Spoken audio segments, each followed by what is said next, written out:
Well, let's just not let this ruin the offseason, shall we? I mean, look, we weren't the front runners, full steam ahead favorites from the start, but it's still very tough to see us not even in the finals for him. But if you guys don't know, if you guys don't see this thumbnail, we have just been informed earlier this afternoon slash evening that the Mets have been ruled out of the Roki Sasaki sweepstakes. And the report comes from Andy Martino.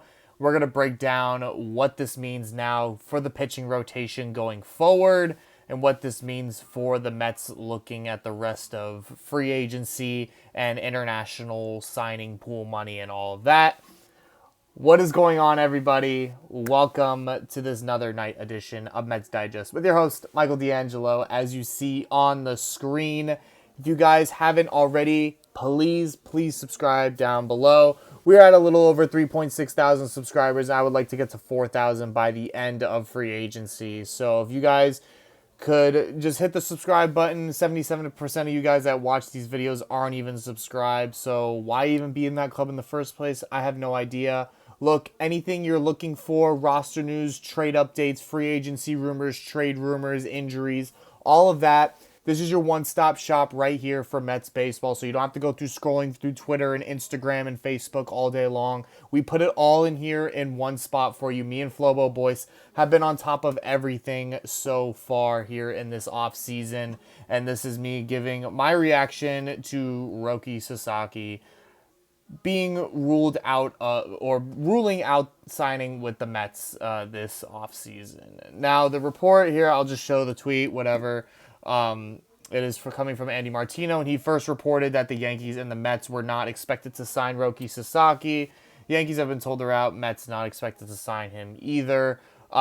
Before this, the Rangers and the Giants were pretty much the first two teams that got eliminated out of the sweepstakes. And then a day later, now it is the Yankees and the Mets that have both been eliminated.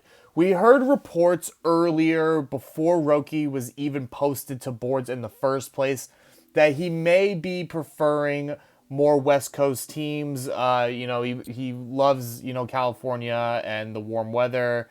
And, him being young, he probably wants that warm weather a lot so that he feels comfortable pitching in. And it seems that those rumors ended up being true, that he has now pretty much ruled out any team. I guess I know Texas doesn't get a lot of cold weather, but he pretty much ruled out every team now that pretty much has cold weather. I know Toronto, you can say what you want about Toronto, but they can have an indoor stadium, they have a dome, so it works out for him as well.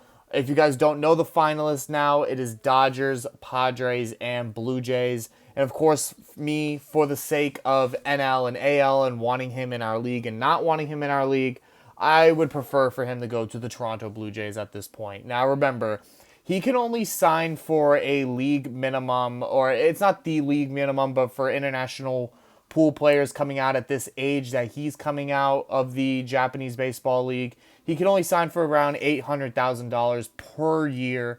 And so pretty much any team can afford him. It's just a matter of which team he wants to go to. And he's, singled that down, or, has brought it down to 3 teams. And we will see sooner or later. I think by the 23rd, he has to decide where he wants to sign at. But it is not going to be with the New York Mets, and that breaks my heart because I really wanted him just as bad as you guys did. And now looking at it, it really sucks to see. I thought, the presence of Kodai Senga, obviously, a lot of, Asian descent heritage and Flushing, Queens. I thought, it'd be some nice, leverage and, some nice lure bait to have him come over here for the orange and blue. And it just seems that is not the case. Obviously, Dodgers and Padres have a much, bigger Japanese presence on the actual major league team. And, of course, now he's favoring those teams. But looking at it now, the rotation is looking... I know you guys roasted me in the comments for this in my last video, so I'm going to correct myself this time. The rotation now of what looks like it's going to be for the 2025 season is Kodai Senga, David Peterson, Sean Manaea, not Tyler McGill, Clay Holmes and Frankie Montas, with Griffin Canning being the sixth starter and then Tyler McGill being the seventh starter. So, obviously we have a nice, lot of depth, of course, a deep rotation to say the least. And, this is the kind of approach that David Stearns had in his previous teams before. He doesn't always have an ace horse, a workhorse at the top of that rotation. He really likes to keep it simple, especially with last year's team and this year's team as well. He's really going to rely on Kodai Senga and David Peterson and Sean Manaea to kind of just be that top three and, replicate what they did last season. And, I have full confidence in them. Now, do the fans, from what I've seen, absolutely not. And I think you got to give this squad a chance. You got to give this rotation a chance. I mean, the things that Sean Manaea did last year, as well as David Peterson, were just absolutely heroic. They were the saving graces of our pitching staff last year. And the fact that Kodai Senga wasn't even present for any of that, and that the Mets still got to the National League Championship Series, bringing him back is just an unbelievable addition. And you got to give Clay Holmes a chance too. I know, he led the league in blown saves last year, but I know he doesn't have a lot of experience as a starting pitcher. But when you guys really look at it, the Yankees' infield defense is very, very subpar. We know Gleyber Torres, Anthony Volpe, and Oswaldo Cabrera struggled minorly in their positions this year. And, Clay Holmes is known as a big-time ground ball thrower, ground ball pitcher, and you need a great infield defense for that. And the Mets do have a great infield defense for that. So I think that is a match made right there. And if Clay Holmes doesn't work out as a starter, then you can always move him to the bullpen where we desperately need arms.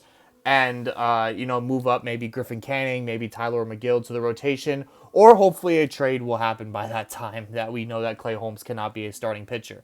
Now, talking trades, there are a couple guys on the trade market, and there's probably some that, we haven't really heard their names flown around just yet, but so many guys fly under the radar that you really have no idea what these teams could be cooking up. But one guy who we've already done a video on in the past is Seattle Mariners former All-Star pitcher Luis Castillo, right-hander, former All-Star, like I said. His name has been thrown around in trade talks for the longest time now because Seattle does not want to pay off the remaining of his salary. The Mets are the absolute most perfect team to do something like that. And I'm sure that if we were to take on most of his salary, which we can, that would cause us to not have to pay such a big price prospect-wise to get a guy like that and add him to our rotation.